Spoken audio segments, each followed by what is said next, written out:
शाहजहां 1627 से 1657 तक। जहांगीर के बाद सिंहासन पर शाहजहां बैठा। तो जहांगीर के बाद सिंहासन पर शाहजहां बैठा। शाहजहां वही शाहजहां जो इसका एक जहांगीर का बेटा खुर्रम था, उसी का नाम शाहजहां की उपाधि प्रदान की थी जहांगीर ने। तो जोधपुर के शासक मोटा राजा उदय सिंह की पुत्री जगत गोसाई के गर्भ से 5 जनवरी 1592 ईस्वी को खुर्रम शाहजहां का जन्म लाहौर में हुआ था। तो शाहजहां की जो मम्मी थी, पिता तो जहांगीर थे और मम्मी का नाम जगत गोसाई।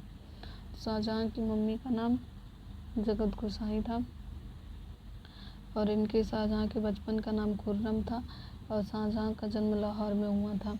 1612 ईस्वी में खुर्रम का विवाह आसफ खां की पुत्री, तो जो खुर्रम था मतलब शाहजहां, इसका विवाह 1612 ईस्वी में आसफ खां मतलब कि जो जहांगीर की दूसरी पत्नी थी, इसके पापा की जो दूसरी पत्नी थी, यानी कि जहांगीर की दूसरी पत्नी नूरजहां का भाई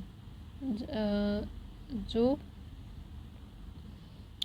खुर्रम की तो मम्मी का नाम जगत गोसाई था, ये तो पहली पत्नी थी जहांगीर की। जहांगीर की पहली पत्नी जगत गोसाई, जहांगीर की दूसरी पत्नी जो नूरजहां थी, नूरजहां के भाई थे आसफ खां नूरजहां के भाई थे। इन्हीं की बेटी थी अर्जुमंद बानो बेगम। उन्हीं से खुर्रम की शादी होती है, जिससे शाहजहां ने मल्लिका ए जमानी की उपाधि प्रदान की। और 7 जून 1631 ईस्वी में प्रसव पीड़ा के कारण जो है ये अर्जुमंद बानो जो बेगम है, अर्जुमंद बानो बेगम, यही मुमताज महल जो होती हैं कहलाती हैं, तो यही अर्जुमंद बानो बेगम की मृत्यु हो जाती है। प्रसव पीड़ा के कारण उनकी मृत्यु हो गई। एक मिनट इधर है।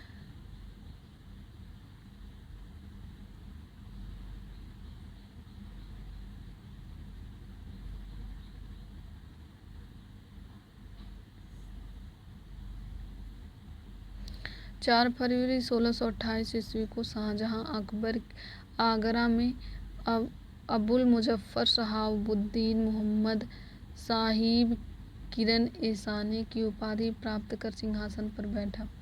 तो 1628 ईस्वी में अकबर आगरा के सिंहासन पर बैठता है। शाहजहां ने आसफ खां को वजीर पद, तो अब शाहजहां क्या करता है कि जो आसफ खां यानी कि शाहजहां की जो पत्नी शाहजहां की जो पत्नी अर्जुमंद बानो बेगम है, अर्जुमंद बानो बेगम के भाई अर्जुमंद बानो बेगम के पिता अर्जुमंद बानो बेगम के पिता आसफ खां को वजीर पद एवं महावत खां को खाना की उपाधि प्रदान की। इसने नूरजहां को 2 लाख रुपए प्रतिवर्ष पेंशन देकर लाहौर जाने दिया, जहां 1645 ईस्वी में नूरजहां मतलब कि शाहजहां की सौतेली मम्मी नूरजहां, जहांगीर की दूसरी पत्नी नूरजहां, तो इन नूरजहां को पेंशन देकर के इन्हें लाहौर भेज देता है।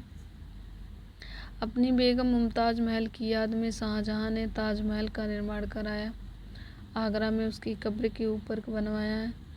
तो अपनी बेगम मुमताज महल की याद में अर्जुमंद बानो बेगम, इन्हीं का नाम मुमताज महल है, मुमताज महल की याद में शाहजहां ने ताजमहल का निर्माण कराया और आगरा में उसकी कब्र के ऊपर कराया। उस्ताद ईसा ने ताजमहल की रूपरेखा तैयार की थी।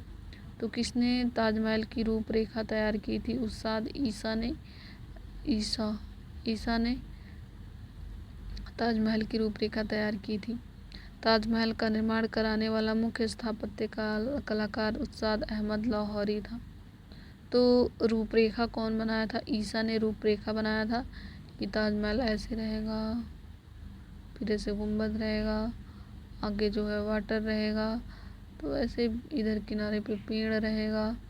तो ये सब जो ये बनाया था कि इतने मंजिलें रहेंगे, फिर इधर है तो ये जो खाका बनाया था, रूपरेखा बनाया था, वो उस्ताद ईसा बनवाया था। लेकिन जो ताजमहल का निर्माण किया था, जो मुख्य कलाकार था जिसने निर्माण किया था ताजमहल को, जो मुख्य कलाकार था वो जो है उस्ताद अहमद लाहौरी था।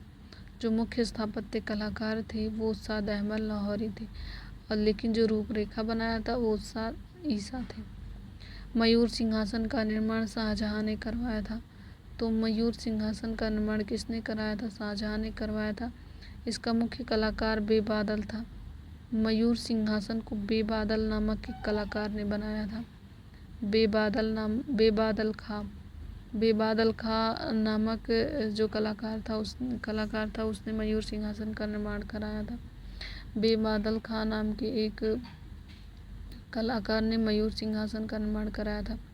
बादशाह के सिंहासन के पीछे पित्रा के जड़ाऊ काम की एक श्रृंखला बनाई गई थी, जिसे पौराणिक यूनानी देवता आर्फियस को वीणा बजाते हुए चित्रित किया गया है। तो ये जो मयूर सिंहासन होता है,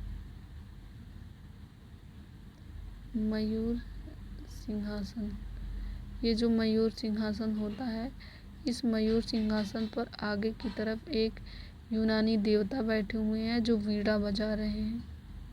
एक यूनानी देवता इसी सिंहासन में जड़ा हुआ बना हुआ है कि एक देवता बैठे हुए हैं,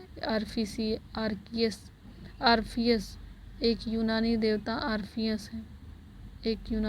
आर्फियस हैं और वो वीणा बजा रहे हैं।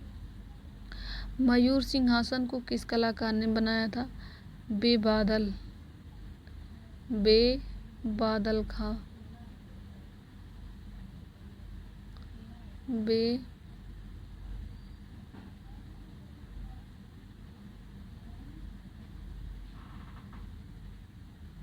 बेबादल खां नामक एक कलाकार ने बनाया था।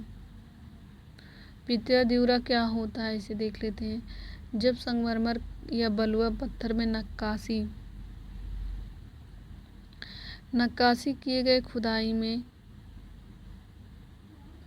रखे गए जो रंगीन सख्त सुंदर पत्थर अलंकृत पैटर्न बनाते हैं तो उसे पित्रा दिउरा कहा जाता है। कि मतलब एक पत्थर लेते हैं और जो सख्त पत्थर हो, सुंदर अलंकृत पैटर्न, इस पे जो है काट के पेंटिंग जो है पैटर्न एक बनाते हैं कि कट करके कोई फूल पत्ती जो भी बनाते हो। तो ये संगमरमर और बलुआ पत्थर में नक्काशी होती है। संगमरमर और बलुआ पत्थर में जो नक्काशी होती है उसे ही कहते हैं पित्रा दिउरा। तो संगमरमर या बलुआ पत्थर में नक्काशी की खुदाई में रखे गए जो रंगीन पत्थर हैं, अलंकृत पैटर्न बनाते हैं, उसे ही पित्रा दिउरा कहते हैं। तो एक तरह से ये समझना सही है कि जो संगमरमर और बलुआ पत्थर में नक्काशी होती है उसे ही पित्रा दिउरा कहते हैं। शाहजहां के शासनकाल को स्थापत्य कला का स्वर्णकाल कहा जाता है। तो जहांगीर के शासनकाल को चित्रकला कहा जाता था, चित्रकला का स्वर्णकाल। उसमें चित्रों पे बहुत ज़्यादा इम्पोर्टेंट था। लेकिन शाहजहां के समय में स्थापत्य कला, मतलब कि जैसे ताजमहल बनवाना, ये सब क्या है? स्थापत्य कला है। तो शाहजहां के शासनकाल में स्थापत्य कला का स्वर्ण युग कहा जाता है। शाहजहां के द्वारा बनाई गई प्रमुख इमारतें, दिल्ली का लाल किला शाहजहां ने बनवाया था। दीवाने आम दीवाने खास शाहजहां ने बनवाया था। दिल्ली का जामा मस्जिद शाहजहां ने बनवाया था। आगरा का मोती मस्जिद शाहजहां ने बनवाया था। ताजमहल और लाहौर का किला, लाहौर स्थित शीश महल, ताजमहल शाहजहां ने बनवाया था। तो एक बार फिर से देख लेते हैं। दिल्ली का जो लाल किला है वो किसने बनवाया था? आगरा का ताजमहल और दिल्ली का लाल किला, आगरा का ताजमहल और दिल्ली का लाल किला दोनों शाहजहां ने बनवाया था। दीवाने आम दीवाने खास शाहजहां ने बनवाया था। और जो दिल्ली का जामा मस्जिद है वो भी शाहजहां ने बनवाया था। तो एक तरह से देखा जाए जो इम्पोर्टेंट चीज़ें हैं, जैसे हो गया ताजमहल और लाल किला, ये शाहजहां ने बनवाया था। दीवाने आम दीवाने खास शाहजहां ने बनवाया था। जो दिल्ली में स्थित जामा मस्जिद है उसे भी शाहजहां ने बनवाया था। और आगरा में 2 चीज़ें बनवाया था। आगरा में ताजमहल भी बनवाया था, मोती मस्जिद भी बनवाया था। आगरा में ताजमहल भी बनवाया था और मोती मस्जिद भी बनवाया था। और लाहौर में शीश महल बनवाया था, शीश महल। आगरा में 2 चीज़ें बनवाया था, ताजमहल भी बनवाया था और मोती मस्जिद भी बनवाया था इसमें। हुमायूं के मकबरे को ताजमहल का पूर्ववर्ती माना जाता है। तो जो हुमायूं का मकबरा है, ये कहा जाता है कि ताजमहल का पूर्ववर्ती, ताजमहल इसी को देख कर के बनाया गया था, हुमायूं के मकबरे को। तो हुमायूं के मकबरे को ताजमहल का पूर्ववर्ती माना जाता है। शाहजहां ने 1632 ईस्वी में अहमदनगर को मुगल साम्राज्य में मिला लिया। शाहजहां ने 1638 ईस्वी में अपनी राजधानी आगरा से दिल्ली लाने के लिए यमुना के दाहिनी तट पर शाहजहानाबाद की नींव डाली। तो शाहजहां क्या करता है कि अपनी राजधानी आगरा से दिल्ली लाने के लिए यमुना नदी के तट पर शाहजहानाबाद नगर की स्थापना की। फिर आगरे के जामा मस्जिद का निर्माण शाहजहां की पुत्री जहां आरा ने करवाया था। तो शाहजहां की बेटी थी, जब इसकी मम्मी मतलब कि मुमताज महल जब मर गई थी प्रसव पीड़ा के दौरान, इनकी मृत्यु हो जाती है प्रसव पीड़ा के कारण।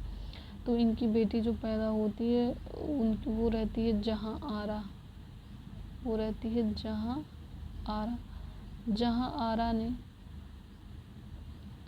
जहां आरा ने आगरा में जामा मस्जिद का निर्माण कराया। तो जो दिल्ली में जामा मस्जिद, दिल्ली का जो लाल किला है और दिल्ली का जो जामा मस्जिद है, दोनों शाहजहां ने बनवाया था। लेकिन आगरा का जो ताजमहल है, आगरा का मोती मस्जिद, ये भी शाहजहां ने बनवाया था। लेकिन आगरा में जो जामा मस्जिद है वो शाहजहां की बेटी जहां आरा ने बनवाया था। और वही दिल्ली का जो जामा मस्जिद है उसके पिता यानी कि शाहजहां ने बनवाया था। और आगरा का जामा मस्जिद शाहजहां की बेटी जहां आरा ने बनवाया था। तो ये चीज़ें इम्पोर्टेंट थी। और उसके बाद देख लेते हैं हम शाहजहां के दरबार में चित्रकारी मोहम्मद फ़कीर और मीर हासिम थे। तो 2 चित्रकार थे शाहजहां के दरबार में, एक मोहम्मद फ़कीर थे और एक जो है मीर हासिम थे। मोहम्मद फ़कीर और मीर हासिम थे। प्रमुख संस्कृत कवि वंशीधर मिश्र भी शाहजहां के दरबार में थे, हरिनारायण मिश्र। तो ये जो संस्कृत के कवि, 2 संस्कृत के कवि थे जो शाहजहां के दरबार में रहते थे। एक थे वंशीधर मिश्र, एक थे हरिनारायण मिश्र। तो वंशीधर मिश्र और हरिनारायण मिश्र 2 संस्कृत के कवि थे, विद्वान थे, वो शाहजहां के दरबार में रहते थे। और चित्रकार कौन कौन से 2 रहते थे? मोहम्मद फ़कीर और मीर हासिम। फ़कीर और हासिम दोनों चित्रकार थे। शाहजहां ने संगीतज्ञ लाल खां को गुड़ समंदर की उपाधि एवं संगीतज्ञ जगन्नाथ, जो हिंदी का कवि भी था, को महाकवि राय की उपाधि से सम्मानित किया। तो शाहजहां ने एक संगीतज्ञ था लाल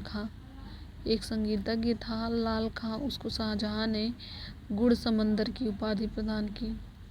एक तरह से ये उपाधियाँ ही सबको ज़्यादातर दे रहा है, तो मतलब उपाधियाँ भी ज़्यादा सबको उपाधियाँ।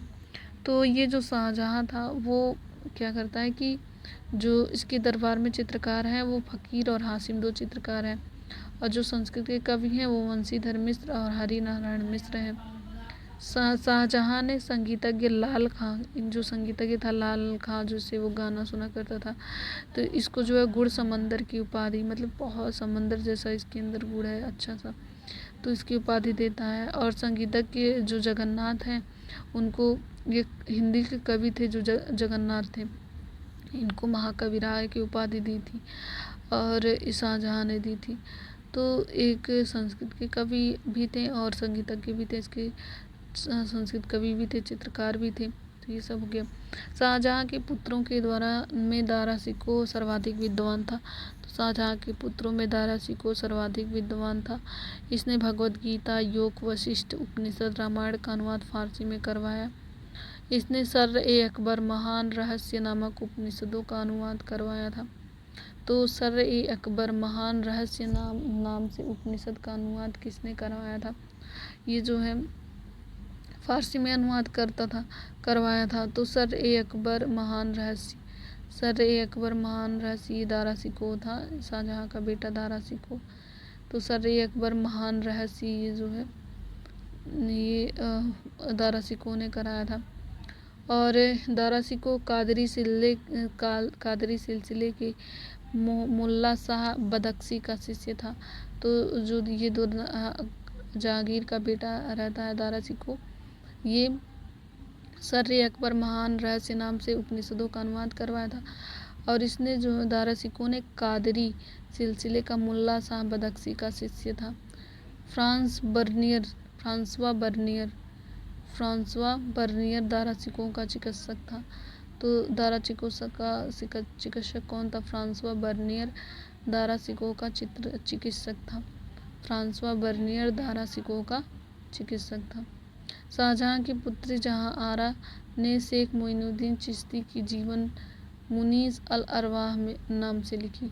तो शेख मोइनुद्दीन जो चिश्ती थे उनके जीवन के बारे में शाहजहां की बेटी जहां आरा ने मुनीस अल अरवाह के नाम से लिखी। शेख मोइनुद्दीन चिश्ती के जीवन को मुनीस अल अरवाह के नाम से लिखी। जहां आरा मुल्ला शाह बदख्शी की शिष्या थी। तो जहां आरा किसकी शिष्या थी? मुल्ला शाह बदख्शी की शिष्या थी। इसने भी कादरी सूफी सिलसिले में दीक्षा ली थी। तो जहां आरा ने कादरी सूफी सिलसिले में शिक्षा ली थी। शाहजहां ने दिल्ली में एक कॉलेज का निर्माण एवं दारुल बका नामक कॉलेज की मरम्मत करवाई। शाहजहां ने दिल्ली में एक कॉलेज का निर्माण कराया पढ़ने के लिए, और वहाँ पे दारुल बका नामक कॉलेज की मरम्मत कराया। और दारुल बका नामक एक कॉलेज था, उसका उसने मरम्मत कराया शाहजहां ने। तो दिल्ली में कॉलेज खुलवाया और फिर वहाँ पे दारुल बका नामक एक कॉलेज था, उसकी मरम्मत करवाता है। सितंबर 1657 ईस्वी में शाहजहां को गंभीर रूप से बीमार पड़ने के कारण उसकी मृत्यु का अफवाह फैलने के कारण उसके पितरों के बीच में उत्तराधिकार का युद्ध प्रारंभ हुआ। तो 1657 ईस्वी में ये होता है कि शाहजहां की गंभीर रूप से बीमार पड़ने और मृत्यु का अफवाह फैल जाता है। तो गंभीर रूप से बीमार पड़ने मृत्यु का अफवाह फैल जाता है। इसके कारण उसके पुत्रों के बीच में युद्ध प्रारंभ हुआ। उस समय सूजा बंगाल में, मुराद गुजरात में, सूजा बंगाल में, तो इसके जो बेटे हैं सूजा बंगाल में, मुराद गुजरात में था। सूजा इसके जो बेटा शाहजहां का बेटा सूजा बंगाल में था, मुराद गुजरात में था और औरंगजेब दक्कन में था। 15 अप्रैल 1658 ईस्वी में दारा एवं जो दारा शिकोह है, दारा एवं औरंगजेब के बीच धर्मट का युद्ध हुआ। इस युद्ध में दारा की पराजय हुई। तो ये जो दारा था जो शाहजहां के साथ रहता था, उसका बेटा अच्छा था ये। तो ये जो दारा था, दारा से औरंगजेब की सबसे पहले आता है, तो इससे दारा से ही होता है। औरंगजेब दक्कन से आता है जब उसे पता चलता है कि जो उसके पिता हैं शाहजहां, वो बीमार पड़ गए हैं और उनकी डेथ होने वाली है, उनकी बीमार पड़ने के कारण उनकी मृत्यु होने वाली है या हो गई है। तो तुरंत ही वो उत्तराधिकार के लिए दौड़ कर आता है। तो वहाँ पहले वो तो दक्कन में रह रहा होता है औरंगजेब, तो दक्कन से आता है उत्तराधिकार मतलब राजगद्दी हासिल करने के लिए। तो दारा उसका बेटा वहाँ पे रहता है, इसी औरंगजेब का भाई दारा शिकोह। तो उसके बीच पहले युद्ध होता है 1658 में। 1658 में धर्मट का युद्ध होता है। धर्मट के युद्ध में दारा की पराजय हो जाती है। फिर सामूगढ़ का युद्ध होता है 1658 ईस्वी को दारा एवं औरंगजेब के बीच में। तो दारा और औरंगजेब के बीच में दो युद्ध होता है, एक है धर्मट का युद्ध, दूसरा है सामूगढ़ का युद्ध। औरंगजेब और दारा के बीच में हुआ। इस युद्ध में भी दारा की हार हुई। उत्तराधिकार का अंतिम युद्ध देवराई की घाटी में 1659 ईस्वी में हुआ। इस युद्ध में दारा के पराजित होने पर उसने इस्लाम धर्म की अवहेलना करने के अपराध में 30 अगस्त 1659 ईस्वी को हत्या कर दी गई। तो धर्मट दारा से औरंगजेब के 3 युद्ध होते हैं। पहला धर्मट का युद्ध 1658 में 2 युद्ध होते हैं और एक 1659 में। 1658 में धर्मट का युद्ध होता है और सामूगढ़ का युद्ध होता है। 1658 में 2 युद्ध होते हैं, एक धर्मट का युद्ध, एक सामूगढ़ का युद्ध। एक धर्मट का युद्ध और एक सामूगढ़ का युद्ध। तो ये जो है 2 युद्ध होते हैं, एक धर्मट का युद्ध, एक सामूगढ़ का युद्ध। और जो तीसरा होता है वो देवराई का युद्ध होता है, देवराई की घाटी में होता है 1659 ईस्वी में। इस युद्ध में दारा पराजित हो जाता है और पराजित होने के कारण पराजित हो जाता है तो उस पर जो है इस्लाम धर्म की अवहेलना का आरोप लगा करके उसकी हत्या कर दी जाती है। और दारा सिकों ने अपना निर्वासित उसकी हत्या कर दी गई। दारा सिकों ने अपना निर्वासित जीवन अलवर राजस्थान के कंकबाड़ी किला में बिताया। और जो दारा सिको था उसने अपना निर्वासित जीवन जब उसे अवहेलना कर दी जाती है तो और ये जो दारा सिको है वो अपना निर्वासित जीवन अलवर राजस्थान के कंकबाड़ी किला में बिताया। अलवर राजस्थान में कंकबाड़ी किला में बिताया। इस किले का निर्माण जयसिंह द्वितीय ने किया था। तो दारा सिको जहाँ पर रुका था वो था अलवर राजस्थान का कंकबाड़ी किला। अलवर राजस्थान का कंकबाड़ी किला और इसका निर्माण जयसिंह द्वितीय ने कराया था। अलवर राजस्थान के कंकबाड़ी किला में और इसका निर्माण जयसिंह द्वितीय ने किया था। शाह बुलंद इकबाल के रूप में दारा सिको को जाना जाता है। तो जो दारा सिको है उसे शाह बुलंद Iqbal, king of Lofty Fortune,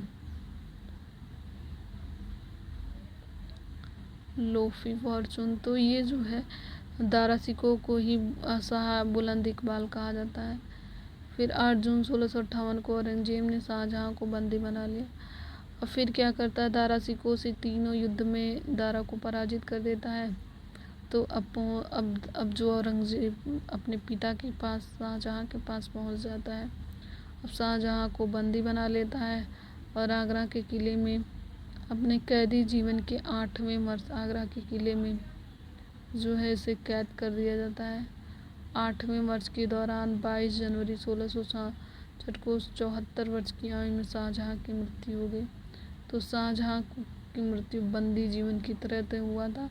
8 साल तक कैद रहा, 8वें साल इसकी मृत्यु हो जाती है और इसे औरंगजेब ने कैद किया था। तो औरंगजेब का युद्ध दारा से होता है। 3 युद्ध होता है। पहला धर्मट का युद्ध होता है, दूसरा सामूगढ़ का युद्ध 1658 में दोनों युद्ध होते हैं और 1659 में देवराई का युद्ध होता है। 1659 में देवराई का युद्ध होता है। इन 3 युद्धों में दारा की पराजय हो जाती है। इसीलिए दारा जो अलवर राजस्थान के कंकबाड़ी किला में रहता है और फिर बाद में उसकी हत्या करा दी जाती है। तो अलवर राजस्थान का जो कंकबाड़ी किला होता है इसका निर्माण जयसिंह द्वितीय ने किया था। तो शाह बुलंद इकबाल दारा सिको को कहा जाता है। शाह बुलंद इकबाल किसे कहा जाता है, किसे जाना जाता है? शाह बुलंद इकबाल दारा सिको को जाना जाता है।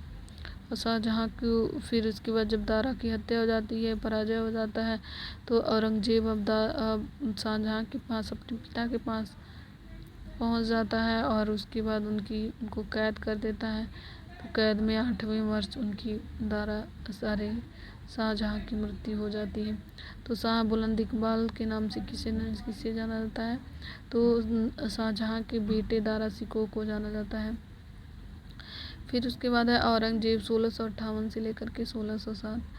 औरंगजेब का जन्म 24 अक्टूबर 1618 ईस्वी को दोहाद गुजरात नामक स्थान पर हुआ था। औरंगजेब के बचपन का अधिकांश समय नूरजहां के पास बीता था, मतलब अपनी मम्मी के पास, मम्मी नहीं, सौतेली मम्मी के पास, सौतेली जो औरंगजेब का बचपन अधिकांश समय नूरजहां मतलब जहांगीर की जो मम्मी थी, मतलब एक तरह से कहा जाए दादी, और नूरजहां दादी के पास बीता था। 18 मई 1600 दादी इसकी, नूरजहां इसकी दादी थी, दादी के पास बीता था। 18 मई 16 इसीलिए बिगड़ गया रहा होगा। सौतेली दादी थी कि क्या थी, इतनी सारी दादियाँ रही होंगी, किसी के पास तो रहा ही होगा। और नूरजहां के पास बीता। और 18 मई 1637 को फारस के राजघराने की दिलरास बानो बेगम के साथ औरंगजेब की निकाह हुआ दिलरास बानो बेगम के साथ। तो औरंगजेब की जो बेगम थी दिलरास बानो बेगम थी।